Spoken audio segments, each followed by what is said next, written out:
Hey guys! Tonight we saddle up for a journey across one of the oddest and most overachieving logistical marvels in world history. The Mongol postal system. Yes, you heard that right. Genghis Khan may have been a conquering whirlwind, but tonight, you're not marching into battle, you're simply delivering a scroll. A really important scroll. On horseback. Across 1,000 miles of windswept steppe. And oh yes, there's a pit stop up ahead with some oddly gourmet marmot stew. The stars hang low over the Central Asian steppe. And your mount, probably your third or fourth of the day, snorts as it feels the chill evening breeze. Somewhere behind you, the last relay station disappears into the darkness. Its smoky hearth and stone soup a fading memory. Ahead, a pale flicker, another gur, another post. You smell burning dung before you see it, which is weirdly comforting. Mongol roads might not be roads at all, but the stations? They're oddly consistent. Rough wool tents, half-melted candles. A ladle always hanging just slightly too high for comfort. So, before you get comfortable, take a moment to like the video and subscribe, but only if you genuinely enjoy what I do here. And hey, tell me in the comments, where are you listening from? And what time is it there? Now, dim the lights, maybe turn on a fan for that soft background hum, and let's ease into tonight's journey together. You nudge your horse forward. The wind smells of dry grass and distant storms. The steppe hums with silence, broken only by the clop of hooves and the occasional owl who seems way too invested in your progress. The terrain rolls endlessly in every direction. There are no signs, no paved roads, just your memory, your horse's instincts, and the promise of a warm fire somewhere out there. The first station you reach is half buried in earth, as if it's grown tired of standing. You dismount, stretch aching legs, and accept a bowl of something steaming from a man with only 3 teeth but a suspiciously excellent hat. The stew is salty, maybe made of root vegetables, maybe not. It's better not to ask. The relay master doesn't ask your name, he knows it already. In fact, he knows what message you're carrying, the route you took, and that your left boot is starting to split at the heel. You hand over a small wooden tablet, the jarrage, your official pass through the system. Without it, you're just a suspicious guy on a horse. With it, you're a rider of the yam, the sprawling skeletal framework of Mongol information control. Historians still argue whether this was the world's first true postal system or just an elaborate military network with snacks. But what's undeniable is its reach.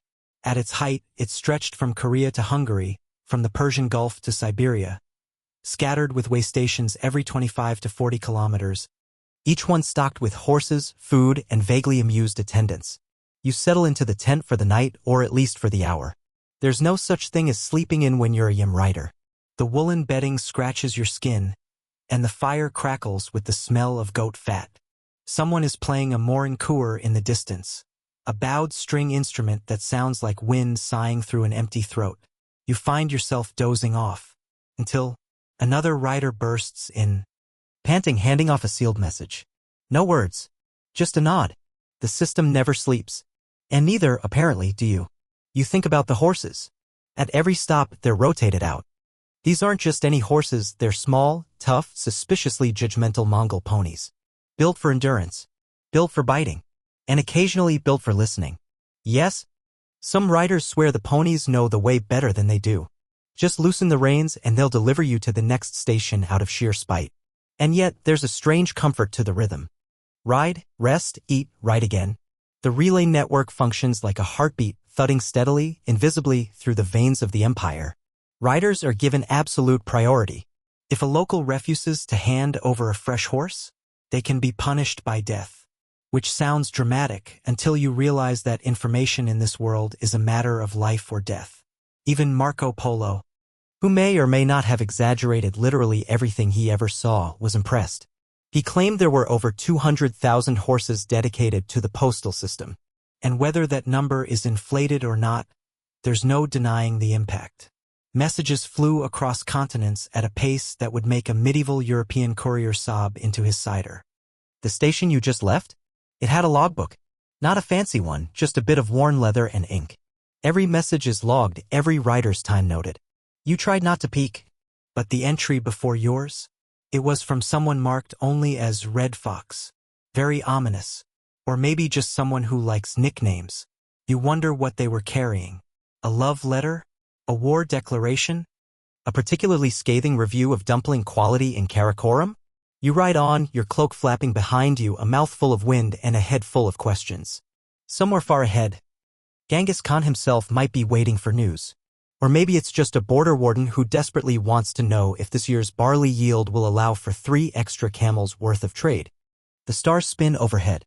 Your horse, sensing the destination, picks up its pace. Another gur appears, this one smaller, more humble. But smoke curls from its top. Inside, perhaps, there's another pot of stew.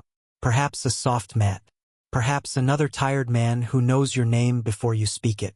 You duck inside the gur. The flap closing behind you with a thud that feels heavier than fabric should. The interior glows amber with firelight, casting flickering shadows across the curved wooden beams above your head. Your eyes adjust, and you catch the scent of roasted barley, horse sweat, and something vaguely herby. Mint, perhaps, or dried juniper berries tucked into the coals for a hint of cheer. The relay master this time is a woman middle-aged, eyes sharp enough to shave cheese. She hands you a wooden bowl of arag, fermented mare's milk, and watches with a smirk as you try not to wince.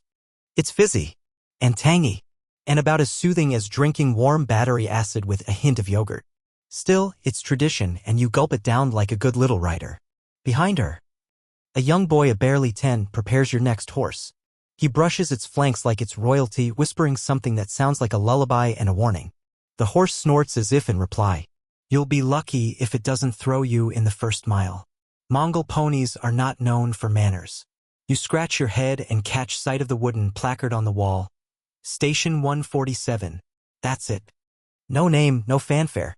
Just a number in a system that spans the width of the known world. And each number is a lifeline linking outposts of an empire so vast and decentralized that without the yam, it would collapse faster than your legs after a 2-day ride. Historians still argue whether the relay stations were permanent fixtures or built hastily on demand and disassembled later. Some say they were manned year-round, others claim they only sprang up when messages needed moving. You're beginning to suspect the truth lies somewhere in the middle, like so many things with the Mongols. There's a moment of peace. You sit cross-legged near the fire, arms heavy, body humming with exhaustion. The wind outside sounds like waves across grass, and the fire crackles like it's telling a story you're too tired to hear. The relay master sharpens a bone-handled knife, humming an old tune, something lullaby-like, something older than the empire. Then it's time again. The next leg is trickier. You're entering mountain country now, low hills that roll like frozen waves, dotted with scraggly brush and ancient stones that could be graves or just bored geology. The air sharpens, your breath visible in short puffs. Your horse is not impressed. As you ride, you think about the men and women who built this system.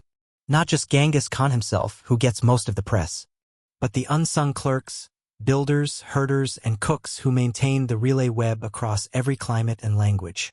The Mongol Empire wasn't just an army, it was an information superhighway powered by hooves and gall. You crest a ridge and spot the next station, a squat stone mud building. Its roof sagging under the weight of early snow. A lazy dog lifts its head as you approach, considers barking, and decides you're not worth the effort. Inside, the setup is slightly more elaborate. This station is near a trade route, meaning more traffic, more gossip, and, oddly enough, more spices. Your stew this time has a faint trace of cinnamon. Or is it nutmeg? You pretend to know, nodding in appreciation to the station cook, who beams like you just complimented her on naming a comet. The message you carry this time, sealed with wax and bound in silk, is marked urgent. Red twine.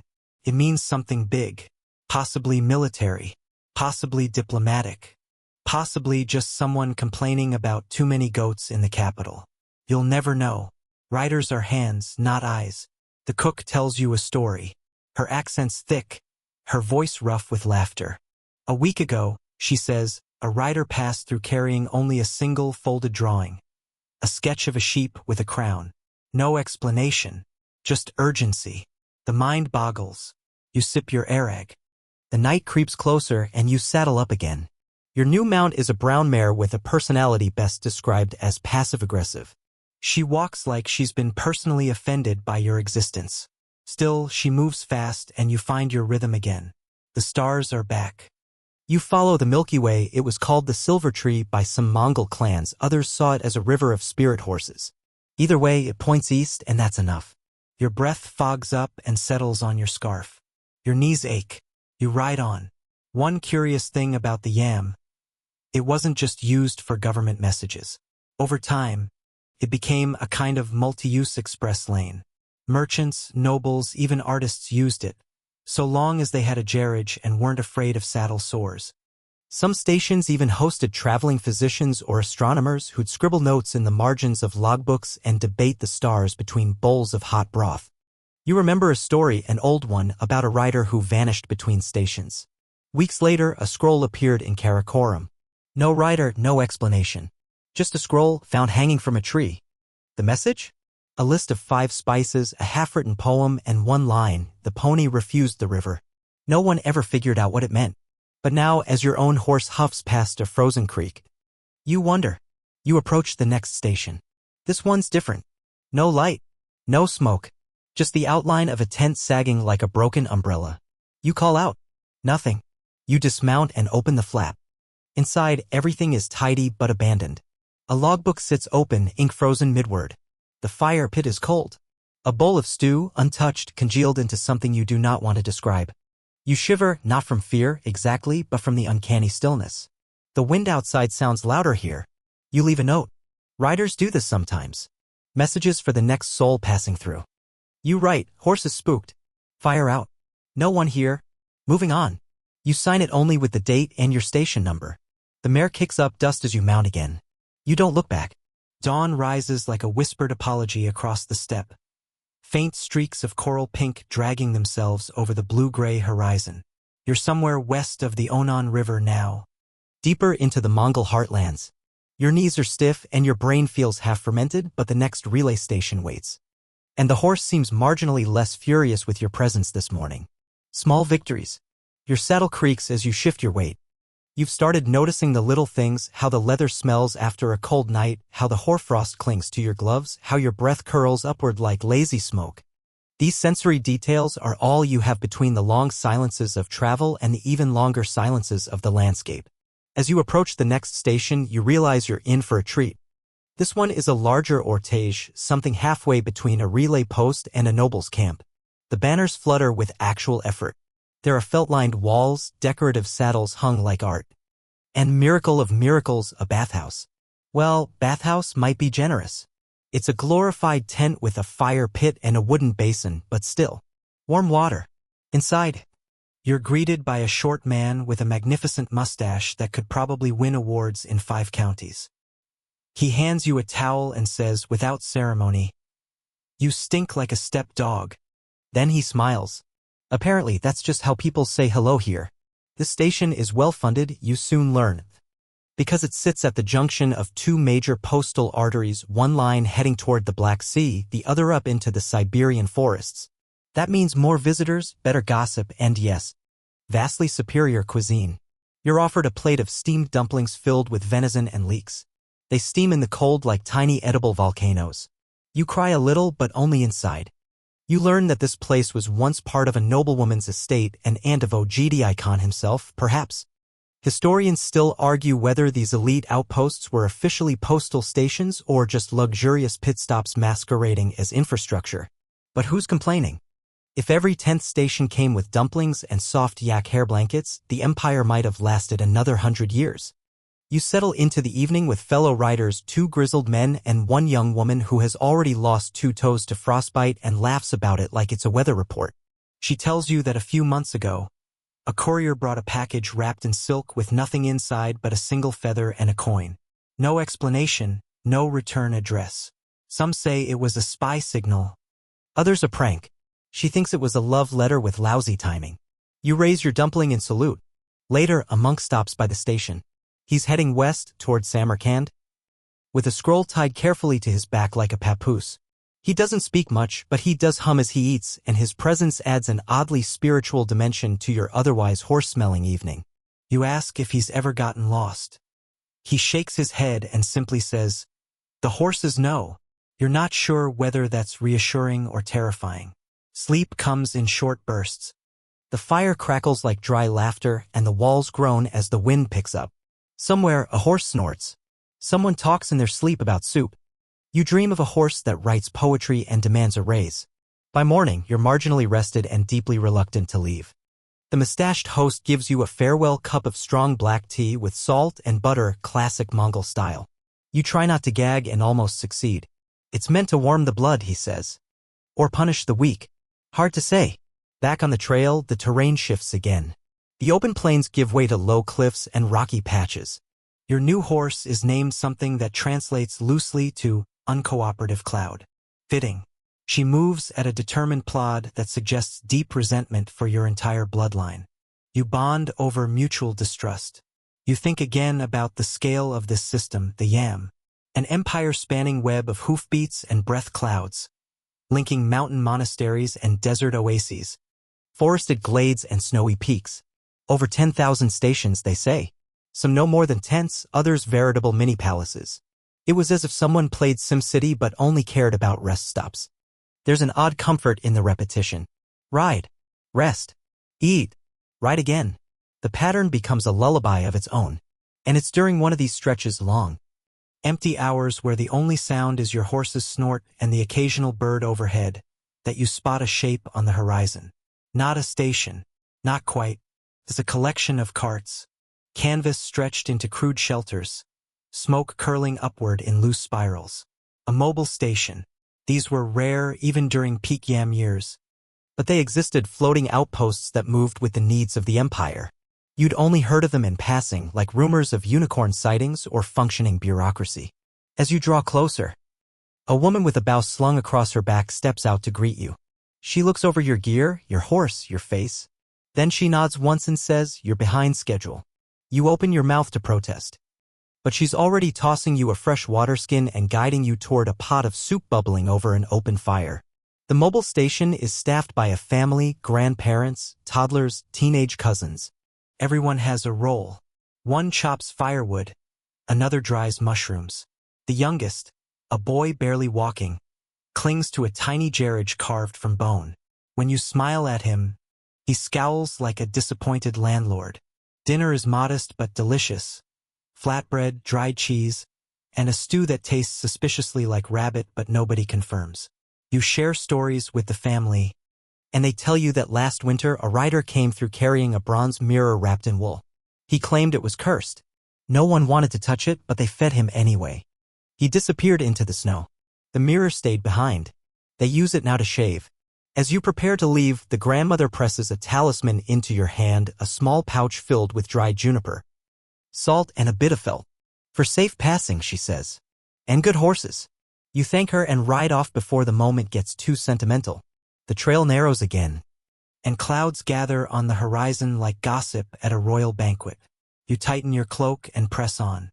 The clouds catch up to you faster than expected. 1 minute, you're admiring a hawk tracing lazy spirals in the sky. The next, you're soaked to the bone, squinting through curtains of icy rain that slap your face like disapproving nuns. Your horse, who you now think of as uncooperative Cloud 2, seems particularly offended by this change in weather. She starts pausing every few paces as if to let you feel just how much she disapproves of your life choices. You don't blame her. The road is slippery and riddled with tiny streams trying very hard to become rivers. The step transforms into a gray-green sponge beneath your boots, each step a soft, squishy protest. The sky hangs low, an angry blanket full of thunder that never quite rumbles. Eventually, as your fingers begin to lose sensation and your inner monologue turns existential, you spot the next station. It's a humble one, just a yurt and a lean-to stable, but it might as well be the Taj Mahal. You slide off your horse and nearly fall flat on your face, which, in fairness, would have been warmer than standing upright. Inside, the fire is already going. A young boy throws a log on it and stares at you like you're some kind of mythical beast. "You look like a drowned goat," he says. You nod. "That's fair." You peel off your outer layers, hang them over a rope, and slump down on a woven mat. The heat seeps into your bones with agonizing slowness, like tea through a clogged strainer. You're handed a bowl of something hot and vaguely meat-adjacent. You don't ask questions. You just eat. This station is run by a retired courier and his extended family. He used to ride from Karakoram to the Caspian Sea and back twice a year. His name is something that translates to wind with a scar, and he tells stories with the ease of someone who's watched too many sunrises to care about embellishment. Over dinner, he tells you about a letter he once carried that was written in 3 languages: Chinese, Arabic, and Latin, all on the same sheet of paper. Diplomatic, he says, raising an eyebrow, but also very heavy. Historians still argue whether the Mongol relay stations merely delivered messages or acted as espionage hubs. Nests of subtle information passed under the guise of logistics. Wind with a Scar claims they absolutely did both. He once transported a crate of grapes that turned out to be packed with gold coins and a message hidden in the stem of a fig. You ask how he found out. He says the grapes were too fresh. It was winter. You nod as if this makes perfect sense. As the storm lashes against the yurt, you and the family settle in for the evening. There's an almost timeless rhythm to it. Mending gear, stirring the fire, preparing travel bundles. A toddler clings to your leg for warmth. You let him. Everyone's just trying to stay alive, preferably without frostbite. When it's finally time to sleep, Wind with a Scar offers you a blanket that smells like wet wool and smoked meat. It's oddly comforting. The rain becomes a soft drumbeat on the roof, and someone hums a lullaby in a minor key. Your mind wanders. You think about how Genghis Khan himself supposedly used these stations not just for letters and supplies, but for empire building. Some say he knew the location of every major relay by heart.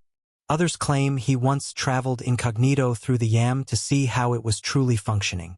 There's no proof, of course, just stories passed around fires like the one you're lying next to now. The idea makes you smile. The great Khan, disguised as a dusty courier, grumbling about saddle sores and tea that's too salty. Even legends need a postal system. The next morning, the weather breaks like a fever. A weak sun bleeds through the clouds, making the world look vaguely less apocalyptic.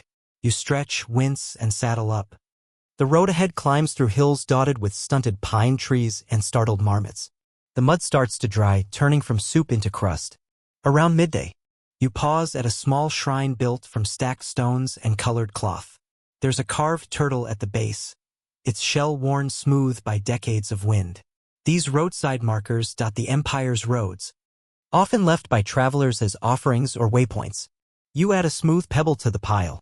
You've no idea why, but it feels right. Lunch is jerky and dried apricots, eaten while sitting on a rock that's slightly too pointy to be comfortable. You share a bite with your horse, who grudgingly accepts it and flicks her tail in your face. Love takes many forms. You pass another rider heading the opposite direction, an older woman with a falcon on her arm. You exchange a nod, nothing more. But in that brief moment, you both understand something about the road, the silence, and the way the wind sings differently depending on your direction. Later, you encounter a broken-down cart. Its axle cracked like a wishbone. No one around. A bundle of silks lies beside it, half covered in dust. You inspect it carefully. Inside is a stack of letters, some sealed, others opened. They're in multiple languages again: Persian, Uyghur script, something that might be Old Russian. One has a wax seal shaped like a lotus. You wonder how long they've sat here, waiting. How long someone waited for them. You carefully repack the letters and tie them to your own saddle. You figure the next station can sort it out. Or maybe they won't. Maybe you'll just deliver messages now, one lost sentence at a time. As dusk approaches, a gentle wind picks up, rustling the grasses like whispered secrets. You begin to hum, low and off-key, a tune you don't remember learning. The station ahead is supposed to be a small one, but you've learned that size rarely correlates with charm. Some of the best soup you've ever had came from a station that was just 3 yurts and a suspicious goat. So you ride on, dreaming of soup and silent horses and the strange, sprawling elegance of an empire connected not by conquest, but by hoofbeats.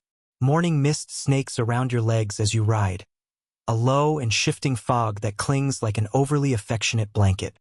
The horizon is a pale smear of light, and your breath clouds the air in front of you with each exhale, little ghosts escaping your lungs. You're sore in exactly 17 different places, and you're convinced your horse has been judging your posture all morning. Still, there's something peaceful about this stretch of road. The grass grows taller here, waving like green fire beneath the breeze. Birds wheel overhead, hawks again, or maybe eagles, eyeing you like they haven't ruled out the possibility of you being lunch. Eventually, the grass parts to reveal something strange. A marker post topped with what appears to be a carved sheep's head. You pause, staring at it. It's been polished by time and wind, but there's no mistaking the craftsmanship.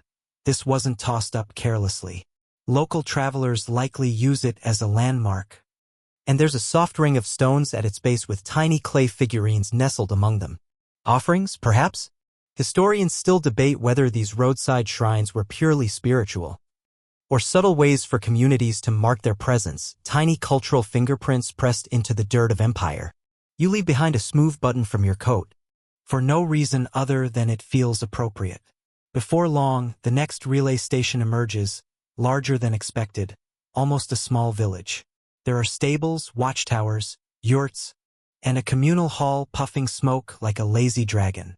You ride in and dismount, handing your horse off to a teenage boy who grunts a greeting without looking at you. The station manager here is a stern-looking woman named Mungensetseg, which you were told means steel flower. You believe it. She takes one look at you, your new mail bundle, and the thin layer of mud on your left cheek, and sighs like she's just been assigned another paper cut on a snow day. You're not a courier, she says flatly. You shrug. I'm trying. She narrows her eyes. Then, surprisingly, she waves you in. The station hums with activity. A new batch of riders is prepping for departure, swapping horses, downing bowls of fermented mare's milk like it's water. There's a rhythm to it, almost musical. One of the riders gives you a tired thumbs up as he limps past. You nod back, adopting the universal traveler's face of, yep, still vertical. You're directed to a table in the corner where a map is being drawn, painstakingly by hand. A Mongol monk, head shaved, robes dusty, pauses only briefly to glance at you. His hands are stained with ink.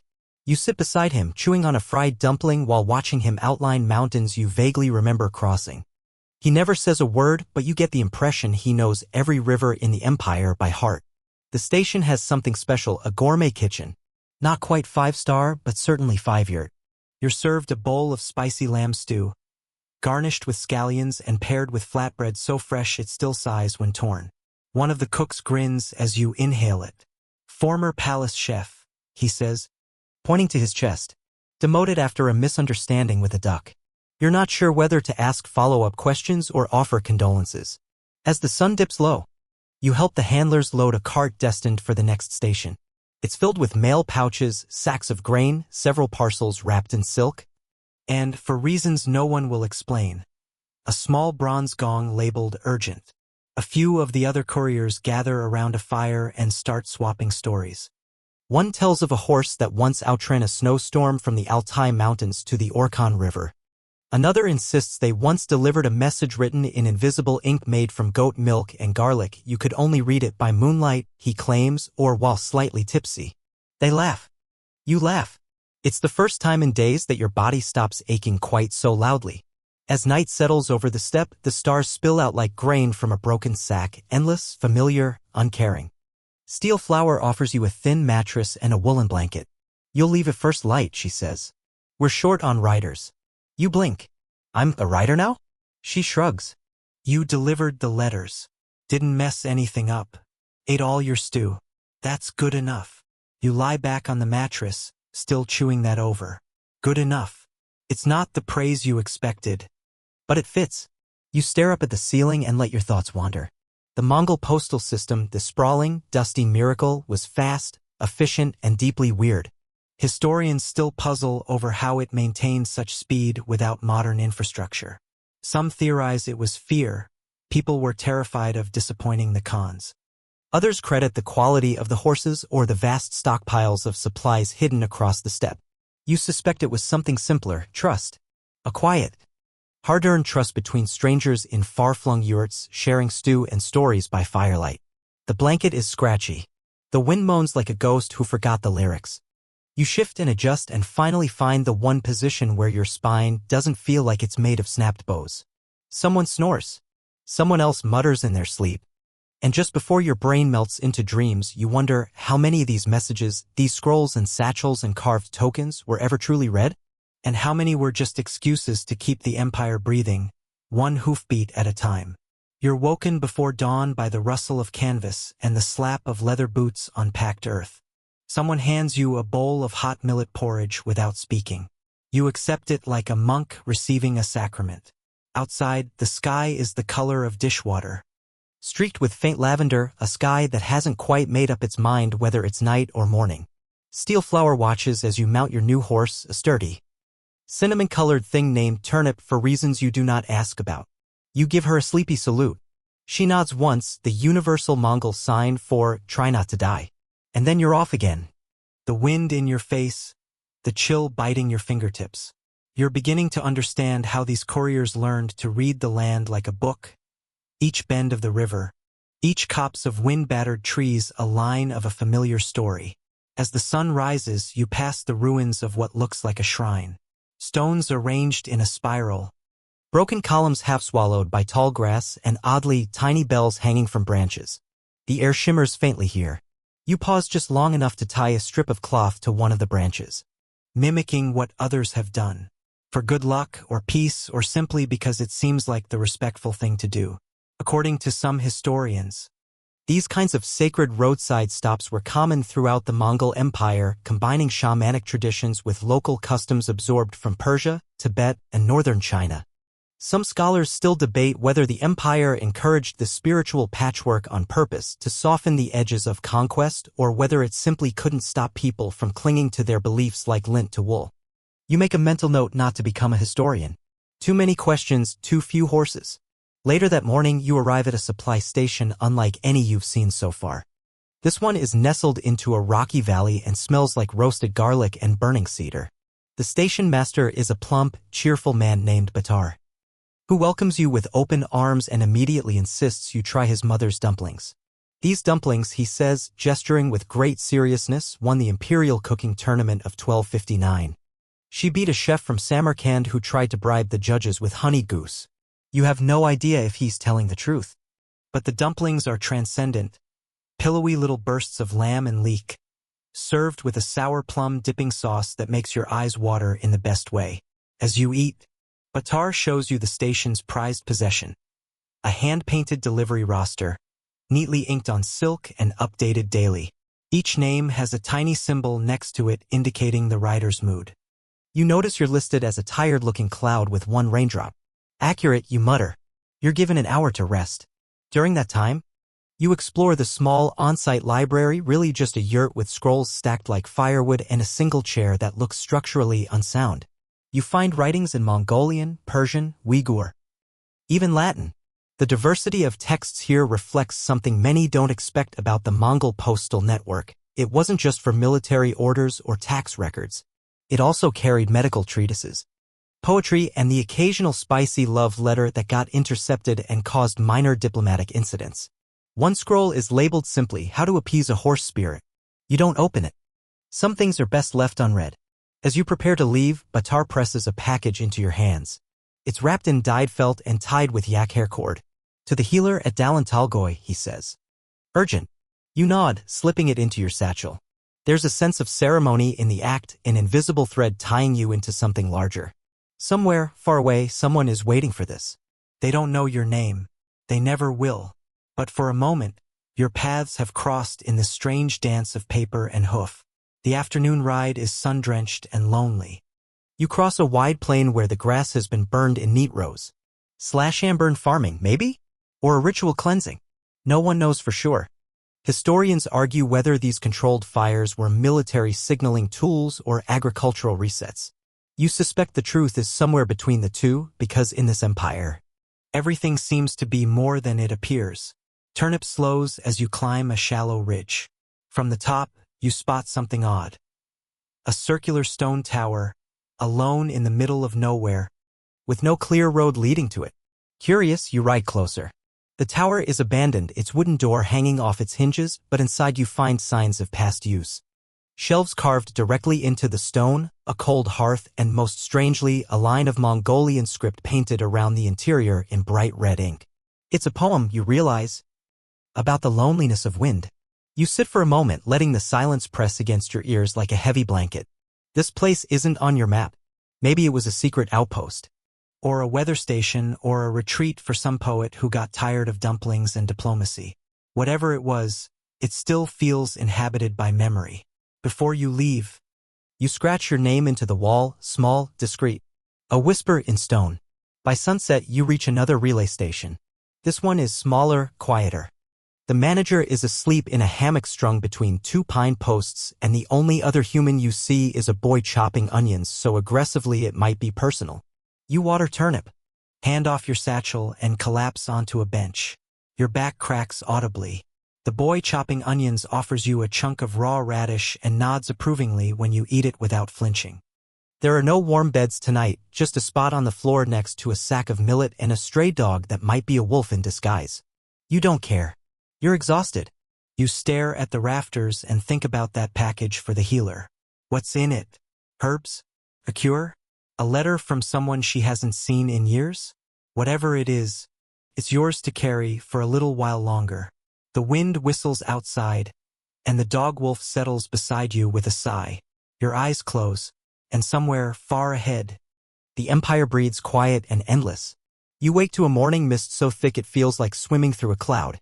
The world outside your yurt is a soft blur of gray and green, the kind of mist that muffles sound and turns every breath into a whisper. The air smells faintly of pine and wet earth, soothing, like a natural lullaby. You feel your muscles protest but know you must move, duty calls.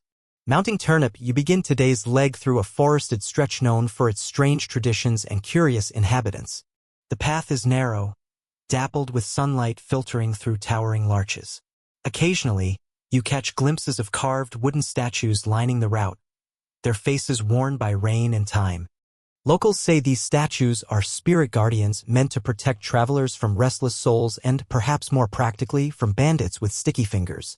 This blend of myth and practicality is something you're starting to notice. The Mongol postal system wasn't just a logistical marvel. It was woven deeply into the cultural fabric of the empire. Each stop, each stretch of road carries stories older than the hoofbeats you follow. At one particular clearing, you spot a small group of elders performing what looks like a ceremony. Smoke curling from a bowl of burning herbs, chants humming low and steady. They don't invite you, but the moment feels intimate, like a secret passed down in whispers. Historians debate whether these ritual practices were remnants of shamanistic customs or carefully tolerated local traditions meant to maintain morale in remote areas. Either way, you can't help but feel a quiet reverence. A little farther on, you come across a peculiar sight, a message tree. Its branches heavy with strips of cloth, feathers, and tiny carved tokens. Travelers before you have left their marks here. Good wishes, warnings, perhaps a little superstition. You reach out and tie your own piece of blue fabric, imagining that the small act connects you to countless others on this endless route. Your day's ride brings you to a station nestled beside a bubbling hot spring, a welcome surprise after days on dust and stone. The station master, a wiry woman named Saran, greets you with a grin and an offer to soak your sore limbs. You sink into the steaming water, the minerals soothing aching muscles and melting the day's weariness. The steam carries faint hints of wild mint and you breathe deeply, feeling the tension unwind. As you soak, Saran tells stories of the station's history, once a resting point for royalty and high-ranking envoys. The water is said to have healing properties, a claim some modern scholars question, though many travelers swear by its restorative power. It's just another mystery wrapped in the folds of this vast empire. Back on the road, your satchel feels heavier. Inside, the package you're delivering seems to pulse with unseen importance. You imagine the healer waiting patiently, unaware of the miles that separate you. The afternoon light softens as you enter a valley where wildflowers bloom in surprising profusion. Bees drone lazily and the scent of clover drifts on the breeze.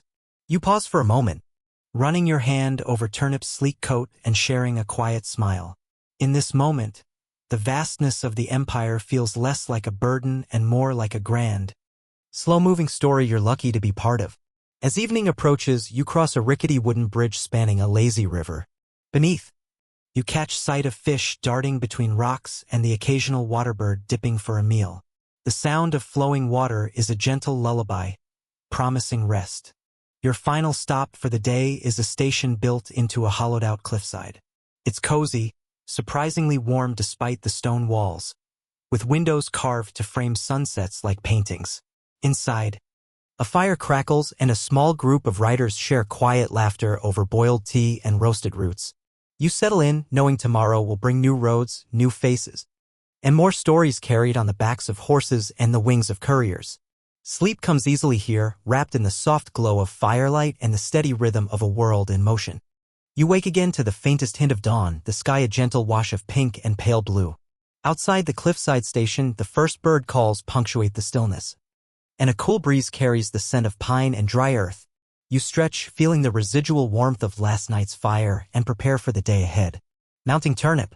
You leave the cozy shelter behind, riding down a steep slope that opens into a vast grassland, rolling waves of green stretching toward the horizon. This expanse, known as the steppe, is home to many nomadic tribes, each with their own customs and stories. The postal route cuts through here like a silver thread, connecting scattered communities. The steppe's openness invites a certain kind of freedom, but also unpredictability. You remember tales of riders who vanished without a trace, swallowed by sudden storms or led astray by mirages. Some say these were warnings from the spirits of the land, while others blame the ever-shifting sands and tall grasses that can disorient even the most experienced travelers. Historians still argue whether these disappearances were mostly accidents or if rival clans occasionally interfered with the courier system for political gain. Today, your path leads you to a small encampment where a group of herders tend to a lively herd of camels. They welcome you with warm smiles and fresh yogurt, a tangy, cooling treat that hits the spot after long hours on horseback. You learn that this tribe's camel caravans often carried goods alongside the postal riders, creating a network of trade and communication that was crucial for the empire's economy. In exchange for the hospitality, you share news from distant regions, and a storyteller among them begins recounting the legend of the Silent Eagle, a mythical bird said to guide lost travelers home. The tale is filled with vivid imagery, a bird with feathers shimmering like moonlight and eyes that see beyond the physical world. You listen, imagining the bird soaring above the endless steppe, its cry both a warning and a comfort. As you continue your journey, you pass ancient burial mounds, low hills dotted across the grassland, remnants of a time long before the Mongol Empire. These kurgans, as they are called, are said to contain treasures and the remains of great warriors. Archaeologists still debate the exact customs of the people who built them and whether they were meant more as status symbols or spiritual gateways. Near one mound, you spot a cluster of wildflowers with unusual colors, deep purples and bright oranges that thrive only here. You dismount to examine them, noting their delicate petals and subtle fragrance. It's a quiet moment, one of many small wonders that break the monotony of the road. Later, the sun climbs higher, warming your back and casting long shadows over the grasses. You find a shady spot beneath a lone oak and rest Turnip, letting the horse graze while you pull out the precious package from your satchel. You imagine the recipient, a healer in a distant town, waiting for this medicine that might ease a chronic illness or soothe a weary soul. Packing up, you rise and mount once more, the rhythm of riding lulling you into a calm state. The steppe stretches endlessly, a sea of green beneath an open sky, and you realize that every mile you cover weaves you deeper into the fabric of this vast empire. A fabric held together by trust, endurance, and the steady beat of horse hooves. As evening falls, the horizon blazes with fiery reds and golds. A stunning backdrop for your arrival at the next station, a simple wooden outpost surrounded by fields ripe for harvest. The station keeper greets you with steaming bowls of millet porridge, and you settle in for another night of rest, the distant calls of nightbirds a soothing soundtrack. Tomorrow promises new stories, new roads, and the gentle, endless rhythm of a journey shared across time and terrain. You rise to the soft rustling of leaves outside your window, the early morning sun casting a warm golden glow over the fields surrounding the wooden outpost. The air carries the faint scent of ripe grain and the promise of a mild breeze. After a simple breakfast of millet porridge and dried fruit, you mount Turnip and prepare to continue your journey along the winding trail. The landscape today shifts gently from open fields into a patchwork of orchards and vineyards, a surprising burst of cultivated life in the middle of this vast empire. This region, known for its fertile soil and favorable climate, is famed for producing some of the empire's finest fruits and wines, luxuries often reserved for nobles and traders traveling the Silk Road. You pass neatly arranged rows of apricot and grapevines, their branches heavy with early season fruit. The scent of blossoms mingles with the earthiness of freshly tilled soil. It's a calming contrast to the endless grasslands and forests you've traversed before. This stretch of the postal route serves as a vital artery, connecting the nomadic world with settled agricultural communities. At a small village nestled among the orchards, you pause to rest and refill your water skin. The locals, dressed in simple yet colorful garb, smile warmly and offer you a slice of honeyed apricot tart. You accept gratefully, savoring the sweet, sticky taste and the gentle crunch of the crust. It's a moment of peace in a life otherwise dominated by motion and duty. The village elder shares a curious custom. Before setting out on long journeys, travelers often leave an offering of fruit at a shrine dedicated to the god of roads and safe passage. This tradition, blending ancient animist beliefs with newer religious influences, is thought to bring good fortune and ward off accidents. Historians still debate the origins of this practice, some tracing it to Central Asian nomadic rituals, others to early Buddhist or shamanic influences. Resuming your ride, you notice a subtle change in the air, a faint hum of activity from distant markets and caravanserais. The road narrows and becomes dustier as you approach a bustling trading hub. Merchants haggle over spices, silk, and rare herbs, their voices blending into a low murmur that fills the streets. Here, the postal riders are more than just couriers, they're messengers of news and gossip, vital links between distant corners of the empire. You overhear whispers of a diplomatic marriage, a new tax law, and a mysterious traveler from a land beyond the mountains. Taking advantage of the break, you tend to turn up hooves and exchange stories with other riders. One mentions the Night Riders, a legendary group said to deliver messages under the cover of darkness, slipping through enemy lines with remarkable speed, while the truth of their exploits remains shrouded in mystery. Their tales inspire a mix of admiration and disbelief. As the sun sinks low, you mount once again, leaving the lively market behind. The road ahead is quiet, the sounds of civilization fading into the gentle chorus of crickets and rustling leaves. You feel the familiar rhythm of hooves and wind, the pulse of the empire carried on your steady journey. Night settles softly, wrapping the world in velvety shadows. You think of the distant healer awaiting your precious package and the countless others relying on this vast network of riders and roads. In this quiet moment, the empire feels less like a vast, impersonal machine and more like a living tapestry, each thread a story, each rider a humble guardian of connection. The morning light creeps gently through the fabric of your tent, nudging you awake with a soft glow that seems almost deliberate, as if the sun itself has taken an interest in your journey today. You stretch, the muscles in your legs still singing faintly from yesterday's ride, and step outside to breathe in the crisp, fragrant air of the forest that fringes this part of the route. You can hear the faint chatter of birds preparing for their day, a delicate soundtrack of chirps and calls woven into the rustling leaves.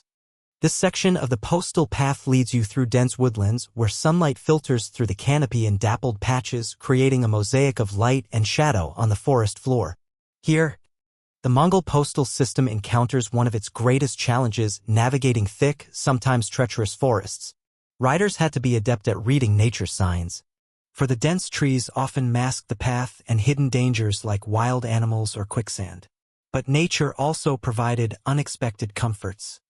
Streams of cool, clear water for drinking and patches of wild herbs and berries that offered sustenance.